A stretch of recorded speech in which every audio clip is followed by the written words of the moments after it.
Albert Gonzalez, a name that brings fear to cybersecurity experts. This hacker did not just break systems. He carried out some of the biggest and most sophisticated attacks in cybercrime history.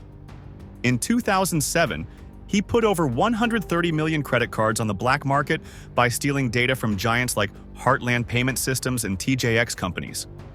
This was not just theft.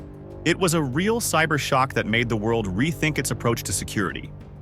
How did he manage to carry out such massive operations? And why does this crime continue to be discussed even years later? Albert Gonzalez was born in 1981 in the USA, in Miami. His parents were ordinary people. His father worked in construction and his mother worked in a store. Their financial struggles created a gap between what they could afford and what Albert desired. As a child, Albert was a quiet boy with few friends. He was always looking for a way to become someone greater. That was when he became interested in computers and programming. He spent hours in front of the monitor, studying how operating systems, programs, and networks worked. He liked the feeling of control, when he could get into a system and change it from the inside.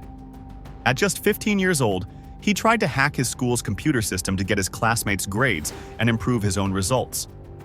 This was his first small attack. He did not realize the scale of what he was doing back then, but it was only the beginning. After school, already having experience in programming, Albert started joining hacker forums.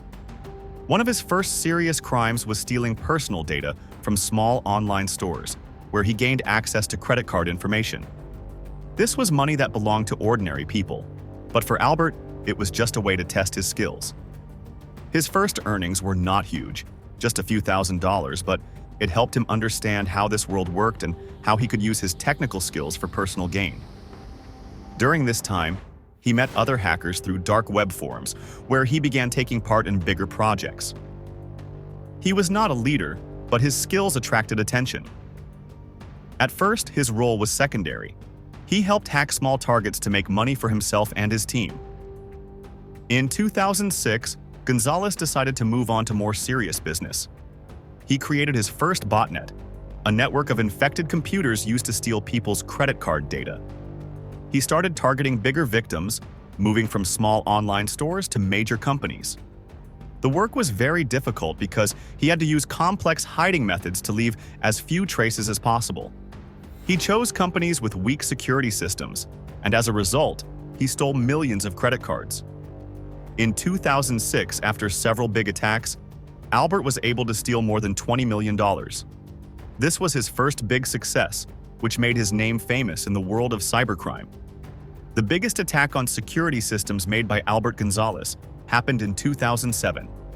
He became part of one of the largest and most famous cybercrimes in history, the hacking of TJX, one of the biggest retailers in the US. This cyber heist became a watershed moment, forcing the world to rethink cybersecurity on a global scale. TJX owns brands like TJ Maxx, Marshalls, and Home Goods. The company had a huge database of customers, including their credit card information. Albert Gonzalez and his team of hackers found weaknesses in TJX's security systems. They used these weaknesses to access millions of credit card records. The hackers took advantage of weak points in network connections and entered the system without permission. This allowed them to steal data for a long time without being noticed. For several months, the hackers collected information on more than 45 million credit cards. This made it one of the biggest hacks in history. They didn't just steal data, but they also accessed other private details like customer addresses and purchase history. This crime caused massive financial losses for the company and its customers. As a result, TJX suffered serious financial damage, which later reached over $1 billion. But the impact of the hack was not only about money. The incident showed serious problems in the security of large companies. Gonzalez and his group's crime was a clear example of how even the biggest retailers could become victims of cybercriminals due to weak cybersecurity. After this hack, Albert Gonzalez's name became famous worldwide. He didn't just become a symbol of cybercrime. His hacking methods and techniques were studied by security experts. Albert used a complex and highly effective combination of methods to compromise payment systems and steal card data. This made him one of the most dangerous figures in the world of cybercrime. Here are some of his main techniques. SQL injection. Gonzalez took advantage of weak points in web applications that worked with databases. He inserted harmful SQL commands to get access to secret information. Sniffer attacks, traffic listening. On hacked servers, he installed special software to capture payment card data in real time. Backdoor attacks.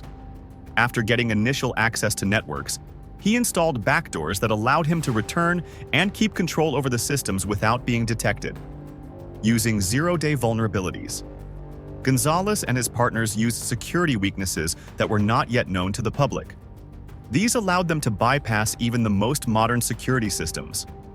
Attacks through weak passwords and social engineering.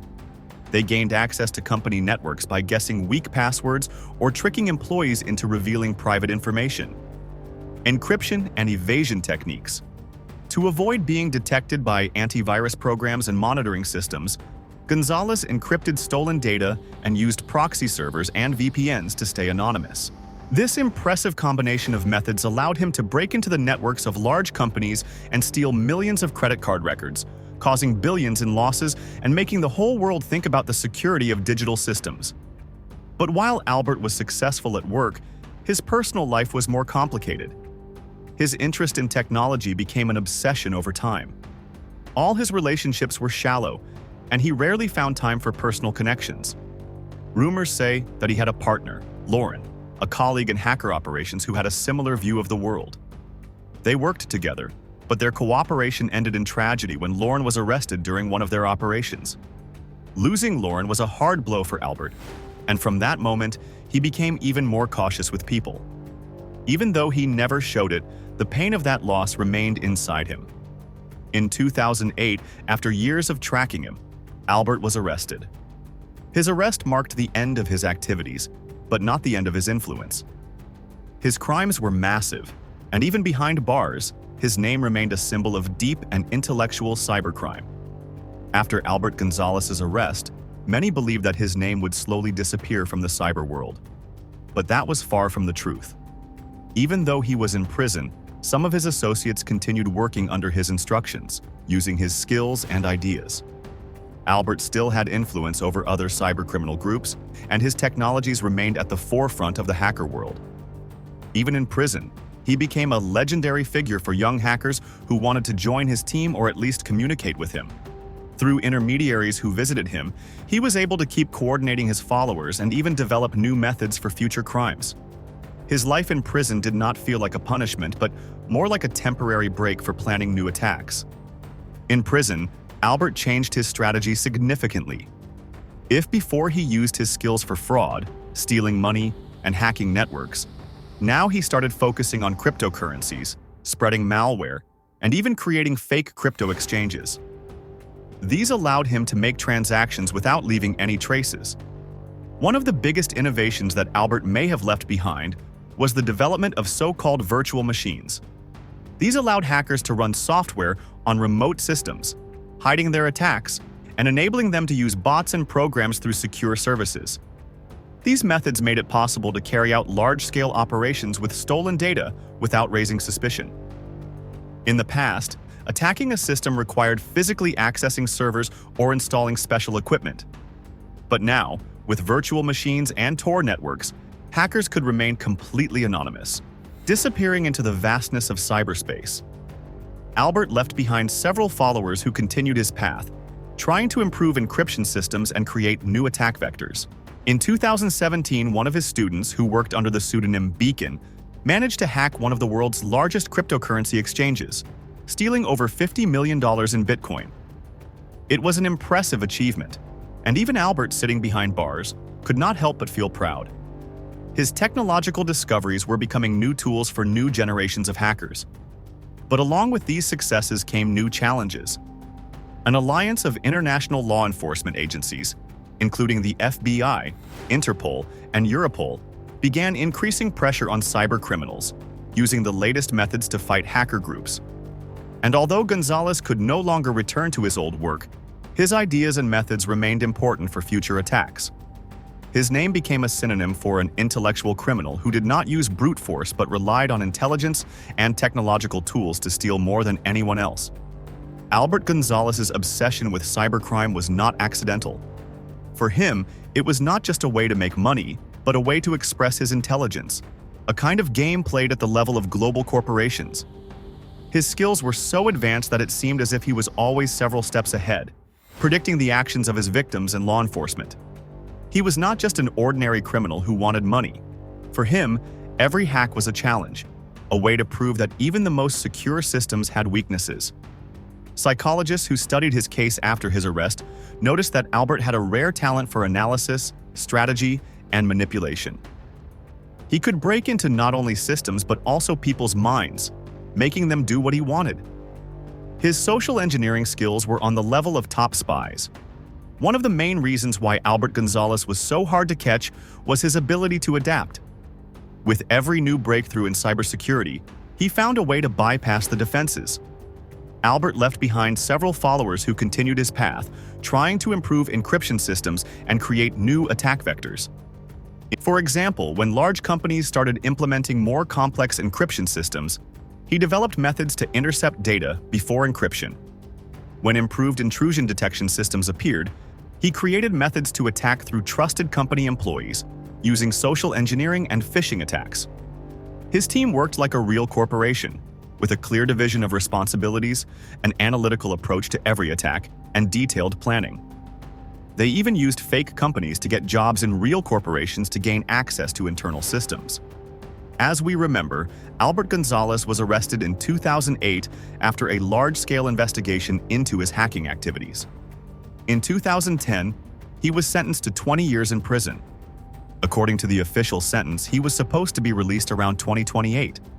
There is information that Gonzalez might have received a reduced sentence due to cooperating with the authorities. After his arrest, he began working with law enforcement and provided information that helped expose other cybercriminals. It is known that even before his arrest, he worked as an informant for special services, which could have influenced the reduction of his punishment. However, as of today, there is no official information about his release or whereabouts. In the US, the Witness Protection Program is often used, providing a new identity for people who cooperated with the government. If Gonzalez truly helped law enforcement, he might have been released earlier or given a new identity. Possible scenarios. He is still in prison and will be released in 2028. This is likely if his cooperation was not enough to shorten his sentence. He was released early for cooperating and is now under a different identity or in the Witness Protection Program. He is free, but in hiding, avoiding attention due to his scandalous status in the cybersecurity world. At the moment, there is no official confirmation of his location, and his future remains a mystery. Regardless of where Albert Gonzalez is now, his methods and approach to cybercrime changed the game.